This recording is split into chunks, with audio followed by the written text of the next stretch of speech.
WWE Champions. So we're going to do something new. We're going to end up 2021 with kind of a tier list, which is more like where do you rank all the characters that were released throughout 2021. And we're going to separate them by class. The first one we're going to do is going to be Acrobats. And I'm going to have my buddy Punisher on this call with us to do that because he knows the shit much better than I do. So we're going to be doing that, the two of us. So say hi to Punisher. Oh, you can type. They can't say hi to me. I can say hi to them. What's up, everyone? Yeah, you can say hi to you. Community. But you probably know him by now. He's also in Top Chef Booty with me. One of the vets, very well known by the community. So like I said, the first guys we're gonna have a look at are the Acrobats. You see them, actually no, you don't see them. Now you see them on screen. And we're gonna rank them. Top tier is what we normally consider the God tier. Tier 1 is normally like super damn good characters. Tier 2, again, borderline, some of the best ones. Tier 3 is more regular characters, and Tier 4 would pretty much be the useless ones, or the ones that are used mainly as trainers or coaches and stuff like that. So again, this is only the characters that were released throughout 2021, not the previous ones. So we're going to start up with Jey Uso. I think that one would be an easy Tier 3. What do you think? Yep, that's where I put him as well. Yeah, I mean, he didn't. He was one of the free ones, I believe, right? Or yeah. Yeah, he was free. Wasn't he the free one for his month? Him and Roman. Yeah, he was the free one. I mean, he's a pretty decent for a free one. He's very serviceable. He's totally usable. He has moveset that do work well. He just doesn't have the damage output to rank higher than that, but he works pretty well. Yep, exactly. Yeah, he does. He did the job. He certainly finished his tour. You know, now that 1 million is kind of the bar that you need to hit for turn 1. Yeah. You know, he doesn't do that, doesn't do nearly that, but you know, against 5-star opponents at 4-star gold, he gets the job done. Yeah, he's not going to be viable at 5-star gold because he doesn't have the firepower to do so. But lower than that, he can get the job done. So very decent free guy, but not a guy that you're going to want to invest in long term. Right. In the same category, I'd go with King Nakamura, although I'm kind of hesitant between Tier 2 and Tier 3 because he's actually quite decent for a free guy. Yeah, I put him at 3. But yeah, you're right. He's probably a little bit better than Jey. But again, he doesn't have that tangible quality to hit turn 1 with big damage. Yeah, he does do more damage than Jey. He was also a free guy for his month. Definitely a step up from Jey. Can definitely do better at higher rarities that Jey does. But again, he doesn't have the firepower to take on some of the good 5-star gold. Yeah, and these two were by far the bottom 2 Acrobats, which was a class that apparently, seeing this list, did not get a lot of love this year. Yeah, only 9 Acrobats, while most other class got from 13 to 15. So I don't know. I'd have to check the numbers if it's because there was already too much Acrobats maybe in the game. I don't know the overall number. But like they seem evened out for all other classes except Acrobats. Yeah, and these were the free characters, so obviously they're going to be the lowest. Yeah, indeed. I mean, most free characters, like except Sika, don't really rank that high as far as free ones. Although we've had a pretty decent year with free characters overall. Yeah, again, they're not bad. You know, they're not Tier 4 or even below that. They're serviceable characters. It's just no one you'd really invest in to take to 5-star gold unless you just didn't really have any other options. I mean, nothing wrong with taking them 5-star gold, certainly, but there's obviously better options. Yeah, for sure. All right, now Shelton Benjamin.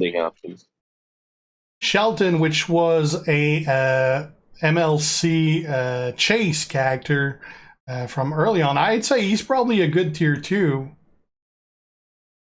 I'm looking where I put him. I want to say I put him Tier 3, but I think he's Tier 2. Yeah, I did. I put him Tier 2.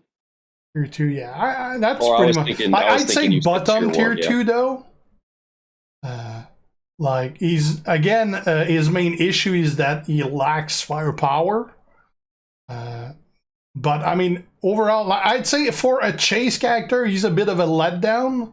But like if he was just a normal release, something like that, he'd probably be more where you would expect something like that. He does have a really good coachability. Not good for every character. He boosts the damage from your submission. So for those submission guys, it's really good. But yeah, I'd say a low tier 2, probably something like that. Yeah, I found him. I actually did have him borderline tier 1. So at 5-star gold, he does hit pretty hard on turn 1, and he recycles easily. So he's probably more tier 2, but I think he's actually on the upper end of tier 2. But that's why this is a tier list. There's no such thing as a tier list, really. Yeah, It's yeah. really everyone's opinion and kind of how you've played with them. And there's very few people out there that have used every single character at their absolute max potential. So just based on experience with him, he's actually very good for a chase. He's probably middle of the road. There's been a lot of really good chases, but I think he's the upper echelon of tier 2. Yeah, I haven't played a lot with him. Like I got him, I think at 9K or something like that. I basically leveled him up enough to have the max ability from the coach, but don't really have him higher than that.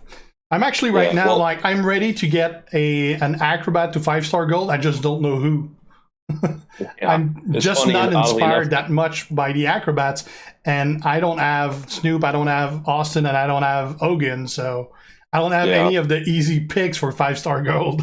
Right. Yeah. Exactly. Well, Hogan's not all that great, but yeah. As far as Shelton, he's actually the time we're recording this right now. He's got a tour for the MLC, so get to playing with him.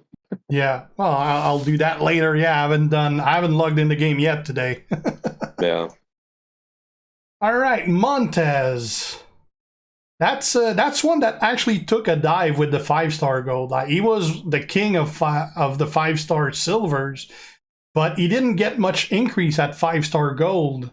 No. He does recycle really damn well. But again, he won't have that power to drop down that 5-star gold right away.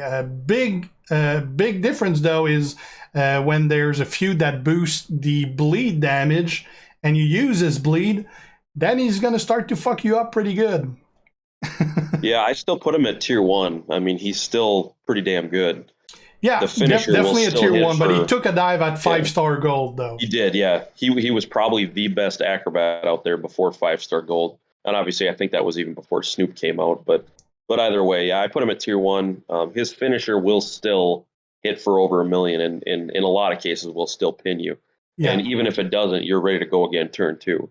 Yeah. And then, yeah, like you said, his bleed setup with the feud perks is a big boost as well. So I still think he's up there at tier 1. He's obviously not what he was. He still is definitely amongst the best. You definitely need that strong metal, though. If you don't have that metal, he takes a hell of a dive. Yeah, or Asuka. I think Asuka's the blue trainer. I can't even remember right now, but yeah, Asuka too for the finisher. Yeah. No, Asuka is black, I think. So yeah, so if you use her with Motu Bailey, that's the blue trainer. So she actually does quite a bit for that finisher as well. Yeah, indeed. So that's our first tier 1 right there. Now, Drip, John Morrison. Actually, I haven't played a lot with him. He's one of my current options to maybe go 5-star gold.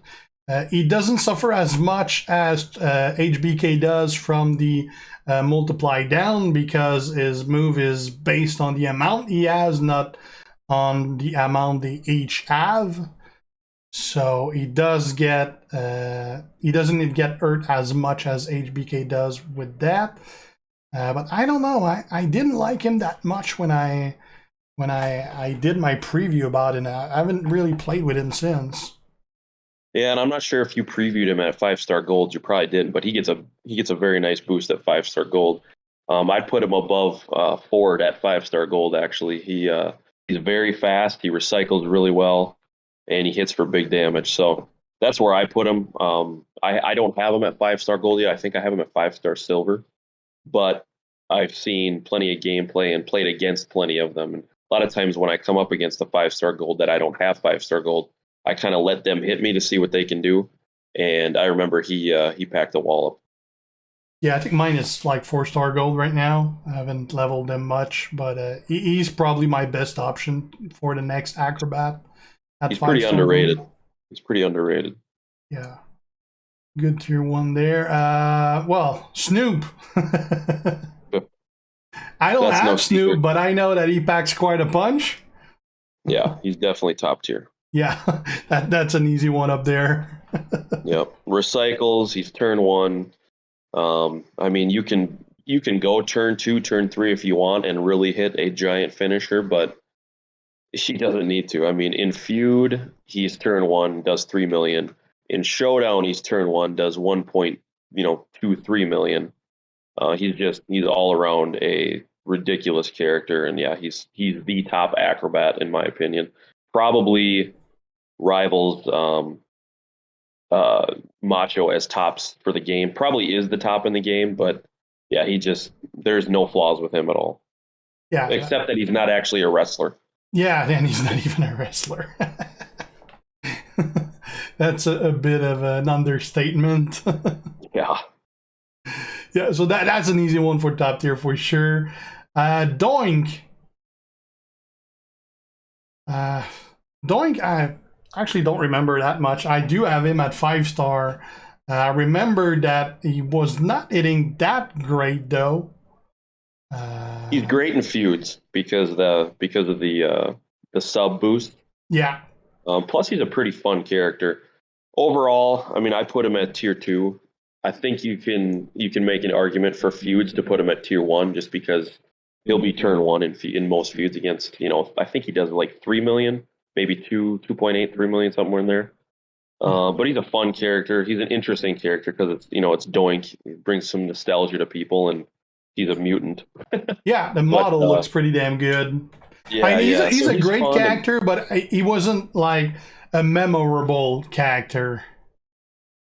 yeah, and I think that's partially because a lot of people didn't get him, so there, his gameplay didn't go out too much. I'm not sure if you guys got them, if the content creators got him at 5-star gold to actually show us, his true potential. That was back in the 5-star bronze, maybe silver days, but he is fun to play with. Like I said, his sub in feuds will beat anybody, well, mostly anybody.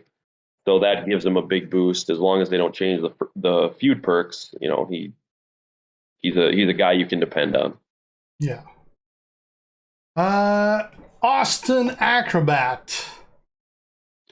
So you say what you did first. Yeah, I mean, he's definitely a little in between top tier and tier 1.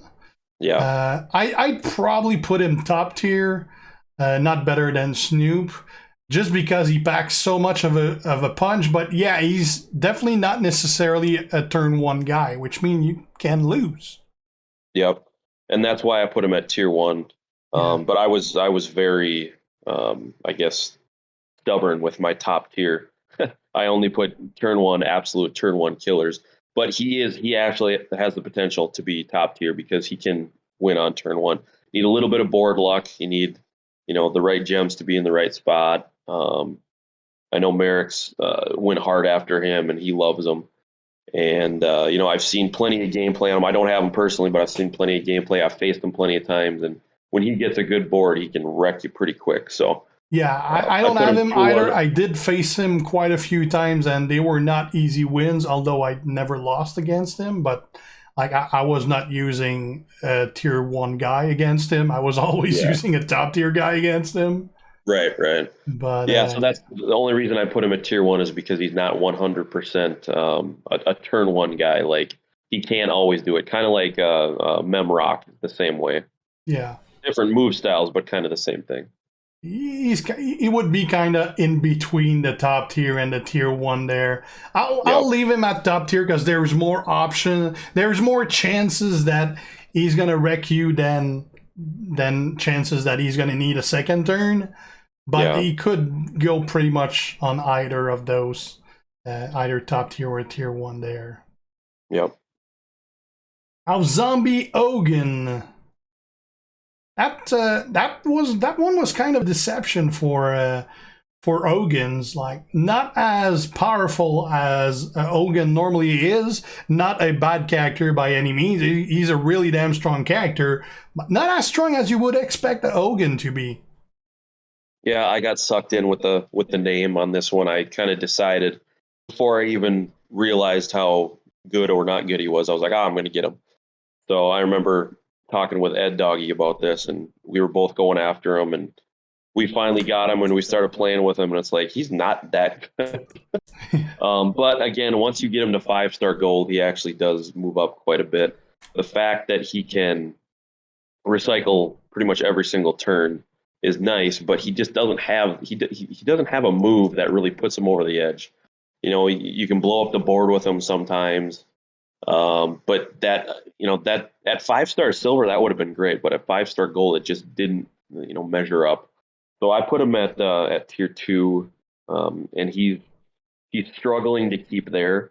But like I said, at 5-star gold, which is what I have him at now, and I only have 3 of the stars filled, so he could get a lot better with more damage. But he can do 1 million on turn 1, which isn't bad, but it's almost like it's not flashy. It's like you got to have a lot of multiply gems out there with that finisher, and he could be a heck of a lot better. But for a zombie Hogan, I think Scopely just said, you know what, everyone's going to pay for him because it's Hogan and he's a zombie. Yeah. And people speculated he was coming every single time zombies came out. So, and hey, they got me. I spent on him, but he's not a bad character by any means. But yeah, he should be a tier 1, top tier type guy because it's a Hogan. But yeah, he's tier 2, and like I said, he struggles to stay there. Yeah. So that's another one I don't have that I barely played with outside of the previews that I did. But yeah, I was not that impressed. Like, again, pretty damn strong character overall for sure, but not as powerful as I would have expected he would be. Yeah, but his coach ability puts Cesaro over the top. Yeah. So that was a big help too. Real strong coach ability, yeah. Yeah. That's pretty much it for the Acrobat. I'd say overall, it's a very great year for Acrobats. I mean, outside of the 2 free guys, there's nothing below tier 2 that was released. So, besides the low number of them, yeah, most of them were. I mean, really, all of them were good characters, but most were very good characters. Yeah. That also comes with a price tag because most of these characters were also very expensive unless you got lucky.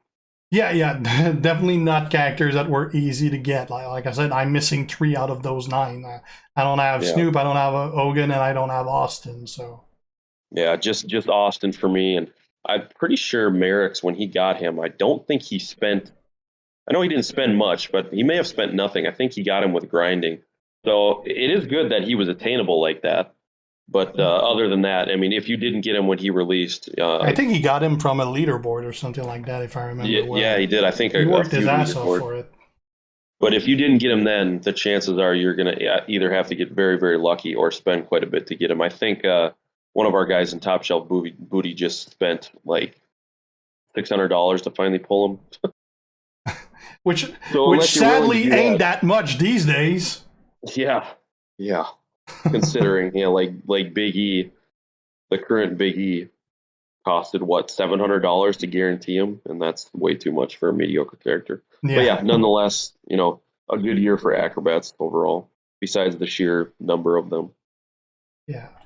Well, that's it, guys. That's our ranking for the Acrobats of 2021. Stay tuned. We got all classes plus the females. We're doing one specifically for the females since there's not that many of them. So there's really no point in that. I don't really want to put them with the males because they're really built different for their own fights. So we're going to have 7 of those. This is the first one. So thanks for watching. If you're not already a sub, make sure to do so to be kept aware when I post new stuff. If you like the video, leave a like and share. And if you have a question, leave it there. And a big thanks to my buddy Punisher for this. See you guys later. G out.